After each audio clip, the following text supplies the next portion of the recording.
बच्चों लास्ट तक की वीडियो में हम लोग बात करते हैं लिम्फोसाइट्स की, हम लोग बात कर रहे थे, ठीक है ना। इसमें हमने दो प्रकार की लिम्फोसाइट्स को देखा, एक थी टी लिम्फोसाइट्स, ठीक है ना, दूसरी थी बीटा लिम्फोसाइट्स। टी लिम्फोसाइट्स की यदि बात की जाए तो हमने बात की थी टी लिम्फोसाइट्स, टी फोर था थायमस, ठीक है ना। थायमस ग्लैंड्स के अंदर क्या होता है, इनका फॉर्मेशन पाया जाएगा, टी लिम्फोसाइट्स का फॉर्मेशन पाया जाएगा, ठीक है ना।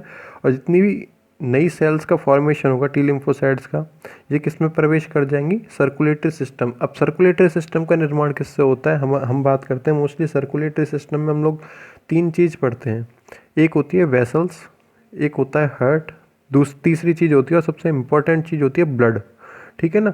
ब्लड के अंदर क्या होती है, आरबीसी, डब्ल्यूबीटी, प्लेटलेट्स और लिम्फ्स पाए जाते हैं, या कह सकते हैं प्लाज्मा पाया जाता है, जो कि क्या होता है, उसका ट्रांसपेरेंट पार्ट होता है, ठीक है ना, जिसके अंदर नॉन सीलिएटेड पार्ट होता है या सेल्यूलर पार्ट होता है, ठीक है ना, जिसमें प्रोटीन्स वगैरह पाए जाते हैं, ग्लोबुलिन प्रोटीन, एल्ब्यूमिन प्रोटीन, बहुत सारे प्रकार के क्या पाए जाते हैं प्रोटीन, इलास्टिन प्रोटीन वगैरह, फाइब्रिनोजन, थ्रोम्बिन प्रोटीन, ये प्रकार के पाए जाते हैं, ठीक है ना।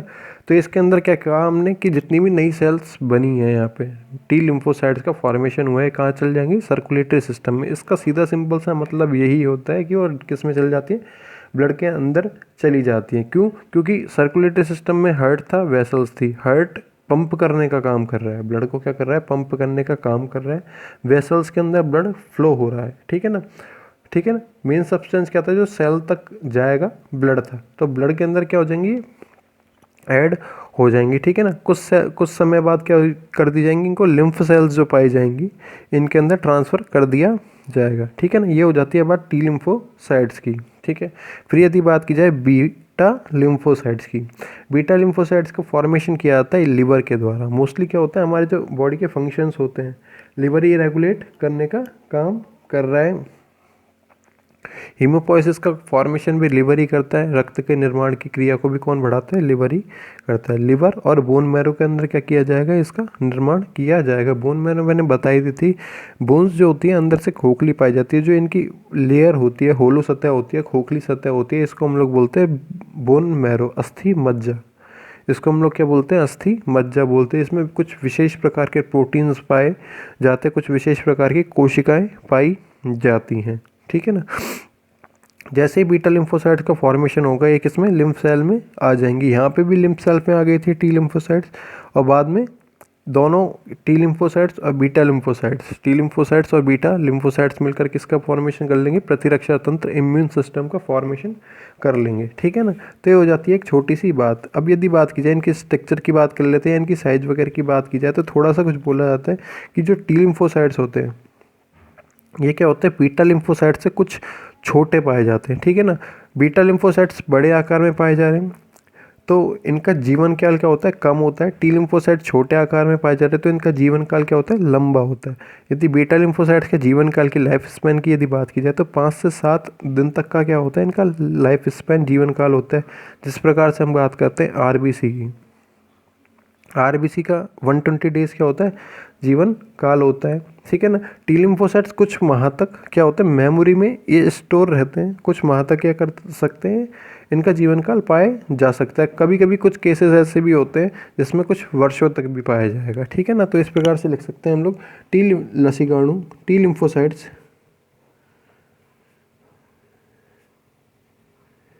टी लिम्फोसाइट बीटा लिम्फोसाइट्स की अपेक्षा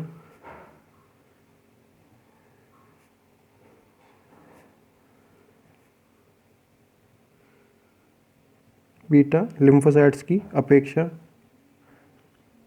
छोटे होते हैं, छोटे होते हैं, ठीक है ना। बीटा लिम्फोसाइट्स का जीवन काल,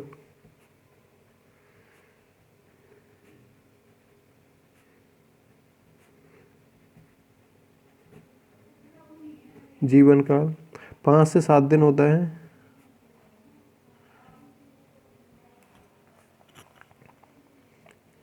5 से 7 दिन का होता है। टी लिम्फोसाइट्स का जीवन काल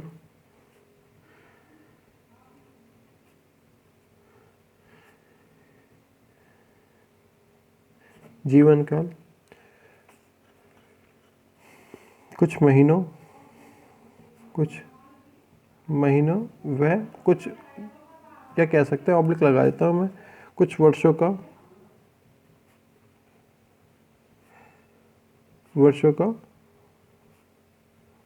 होता है। ठीक है ना, कुछ वर्षों का होता है।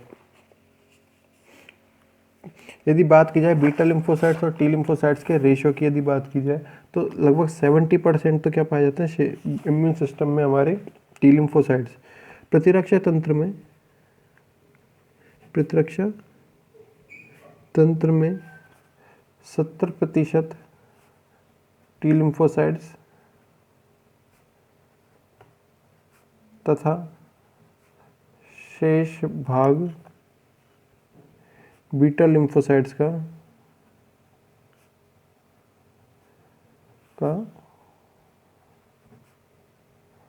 पाया जाता है। शेष भाग किसका होता है? बीटा लिम्फोसाइट्स का पाया जाता है। अब ये बीटा लिम्फोसाइट्स और टी लिम्फोसाइट्स की हम लोग बात करते हैं कि किसी भी सतह के संपर्क में आने पर क्या हो जाती है, स्टिमुलेशन इनमें आ जाते हैं और इनमें क्या होने लग जाता है, विभाजन की क्रिया होने लग जाती है। बीटा लिम्फोसाइट्स हमेशा बीटा लिम्फोसाइट्स को ही फॉर्मेशन करेगी और कुछ एंटीबॉडीज़ जिन्हें हम लोग बोलते हैं प्रतिरक्षी, किसी भी बाहरी प्रतिजन के शरीर में प्रवेश करने पे हमारे शरीर द्वारा बनाई जाती है प्रतिरक्षी एंटीबॉडीज़ बनाई जाती है, तो उनका फॉर्मेशन को क्या कर लेगी, स्टार्ट कर देगी।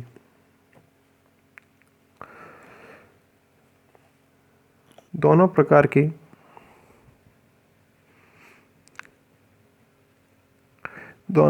के लिम्फोसाइट्स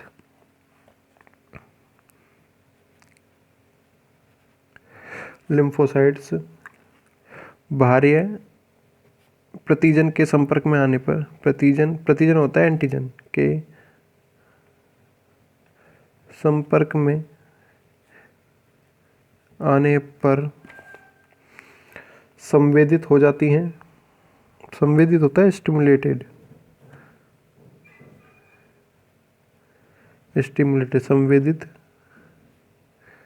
हो जाती हैं और ये विभाजन करके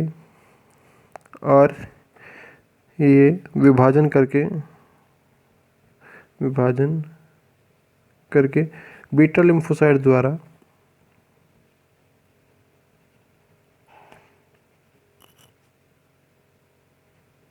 बीटा लिम्फोसाइट्स का निर्माण किया जाता है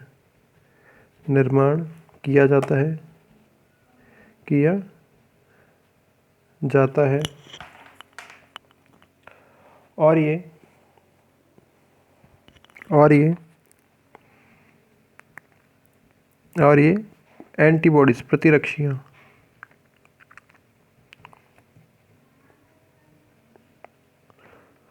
एंटीबॉडीज का निर्माण भी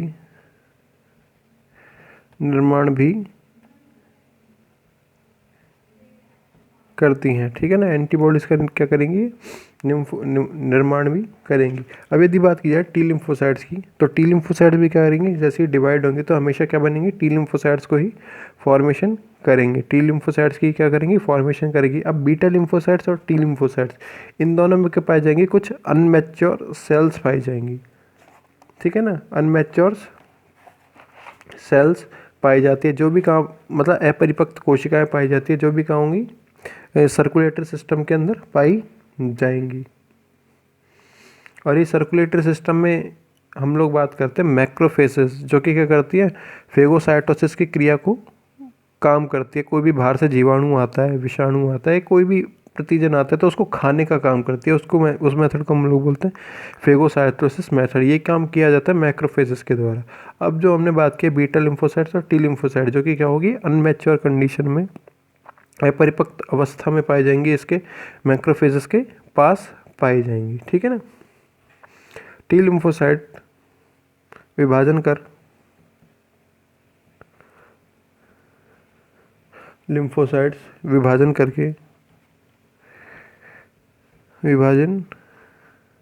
करके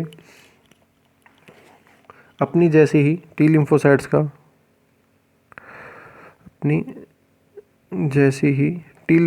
का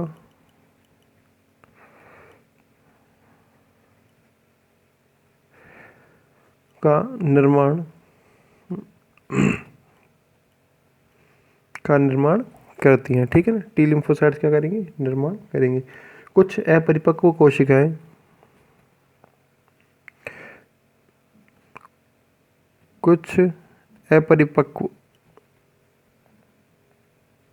कोशिकाएं अनमैच्योर सेल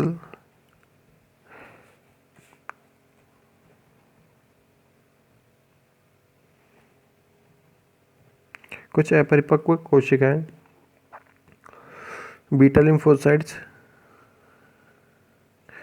व टी लिम्फोसाइट्स की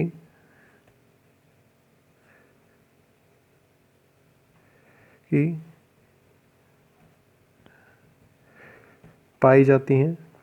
बीटा लिम्फोसाइट्स व टी लिम्फोसाइट्स की पाई जाती हैं, जो कि मैक्रोफेजेस के पास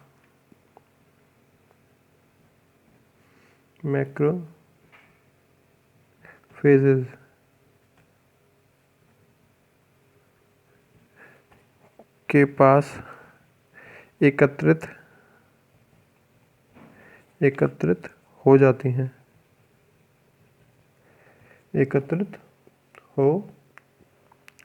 ठीक है ना। एकत्रित हो जाती हैं। और कोई भी बाहर से यदि प्रतिजन आएगा तो उसके खिलाफ क्या करेंगी, ये कुछ एंटीबॉडीज़ का फॉर्मेशन करने का काम करेंगी, ठीक है ना। फिर ये हो जाता है हमारे पास छोटा सा टॉपिक जो था हमारा ओरिजिन ऑफ इम्यून सिस्टम। उसके बाद में हम लोग बात करते हैं कोशिका मध्यवर्ती प्रतिरक्षा की, सेल मीडिएटेड इम्यूनिटी। कोशिका मध्यवर्ती प्रतिरक्षा,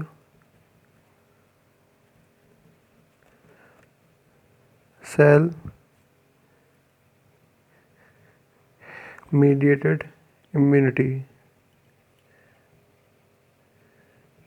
इम्यूनिटी, इसी को शॉर्ट फॉर्म में बोला जाता है CMI।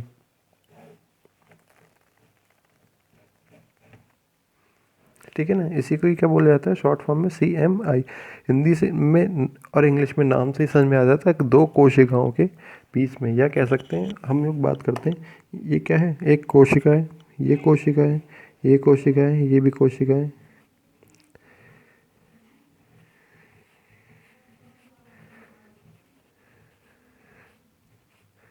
ये क्या है, ग्रुप ऑफ सेल्स है, ग्रुप ऑफ सेल्स, कोशिकाओं का समूह, जिसे हम लोग हिंदी में एक शब्द में बोलते हैं टिश्यू, या हिंदी में बोलते हैं ऊतक, जिसे हम लोग हिंदी में बोलते हैं टिश्यू या ऊतक बोलते हैं। ठीक है ना। ये एक क्या हो जाएगी यहाँ पे, सेल हो जाएगी। कोशिका मध्यवर्ती, दो कोशिकाओं के बीच में जो प्रतिरक्षा के लिए क्रियाएं की जाती हैं, ठीक है ना, उसी को हम लोग बोलते हैं सेल मीडिएटेड इम्यूनिटी। इसी को हम लोग बोल देते हैं सेल मीडिएटेड इम्यूनिटी बोल देते हैं।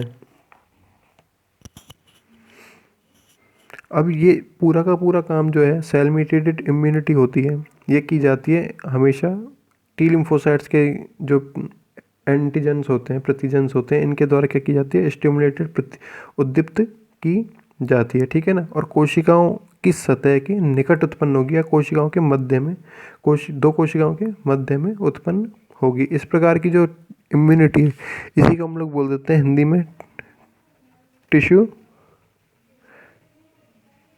इम्यूनिटी, ठीक है ना, टिश्यू इम्यूनिटी बोल देते हैं। ऊतकीय प्रतिरक्षा भी इसी को कहा जाता है, क्योंकि पूरा का पूरा ग्रुप बताया है हमने, ठीक है ना। यहाँ भी पाई जाएगी, यहाँ इस प्रकार से, ठीक है ना। ऊतकीय प्रतिरक्षा तो हमने बात किया से एक तो ओरिजिन ऑफ इम्यून सिस्टम के, इसमें हमने बीटा लिम्फोसाइट्स और टी लिम्फोसाइट्स को पढ़ा, ठीक है ना।